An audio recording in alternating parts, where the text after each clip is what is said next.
நான் வி.சி. நடராஜன், அதிமுக பொதுக்குழு உறுப்பினர்.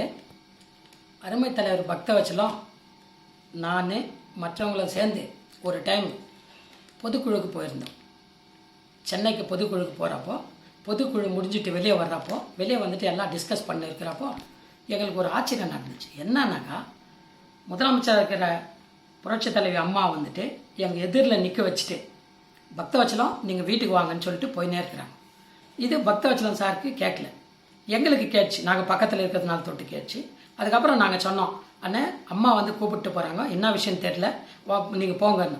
அதுக்கு அவங்க சொன்னாங்க, இல்லை பக்தவச்சலம் சார் சொன்னார், இல்லை என்னை கூப்பிட மாட்டாங்க, அது மாதிரிலாம் ஒன்றும் இருக்காது, உடைய நடராஜன் சொல்லினே இருக்கிறான். நாங்கள் பேசினே இருக்கிறோம்.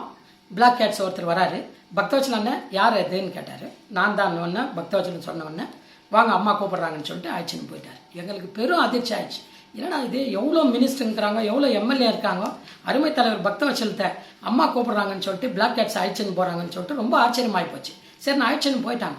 ஆயிடுச்சுன்னு போயிட்டு வீட்டில் போயிட்டு உட்கார வச்சுன்னு அவங்கள அறவுரு டிஸ்கஸ் பண்ணிட்டு வந்தாங்க. என்ன காரணம்னு சொன்னால், பிஜிஎம்எல் விஷயத்தையும் பிஎம்எல் விஷயத்தையும் தங்கவயலில் பிஜிஎம்எல் மூடிட்டு இருக்கிற சமயத்தில் எப்படி எப்படிலாம் நடந்துன்னு இருக்குது, என்னவெல்லாம் நடந்துன்னு இருக்குதுன்னு சொல்லிட்டு பக்தவச்சலம் சாரை வந்துட்டு உட்கார வச்சுட்டு ஒரு 1/2 hour பேசிட்டு அனுப்பிக்கிறாங்க. அப்போது சில ஆலோசனைகளை இவர் சொல்லியிருக்காரு. வயசில் சின்னவராக இருந்தார் கூட, அம்மா வந்துட்டு வயசில் பெரியவங்களாக இருந்தால் கூட, இவர் சொன்ன விஷயத்த எல்லாத்தையும் அவங்க எடுத்துக்கின்னு இதெல்லாம் வந்துட்டு நம்மளுக்கு தேவை பக்தவச்சலம், இதெல்லாம் நம்ம செய்யலாம், இந்த மாதிரிலாம் நம்ம பண்ணணும்னு சொல்லிட்டு இவருடைய ஆலோசனையை எடுத்துன்னு இருக்காங்க.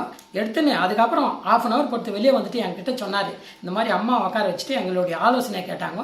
தங்கவயலில் நடக்கிற விஷயத்தைங்கள தங்கவயலில் நடக்கிற முன்னேற்றத்தை பற்றி ரொம்ப நல்லா கேட்டாங்கன்னு சொல்லிட்டு என்கிட்ட சொன்னப்போ எங்களுக்கெல்லாம் ரொம்ப ஆச்சரியமாகி போச்சு. அருமை தலைவர் பக்தவச்சலத்தை அவங்க வீட்டுக்கு எட்டுன்னு போய் பேசுனதை பற்றி எங்களுக்கெல்லாம் ரொம்ப சந்தோஷம் ஆச்சு. இது ஒரு அதிசயமான விஷயம்னு சொல்லிட்டு சொல்லிக்கிறதுல நாங்கள் ரொம்ப பெருமைப்படுறோம்.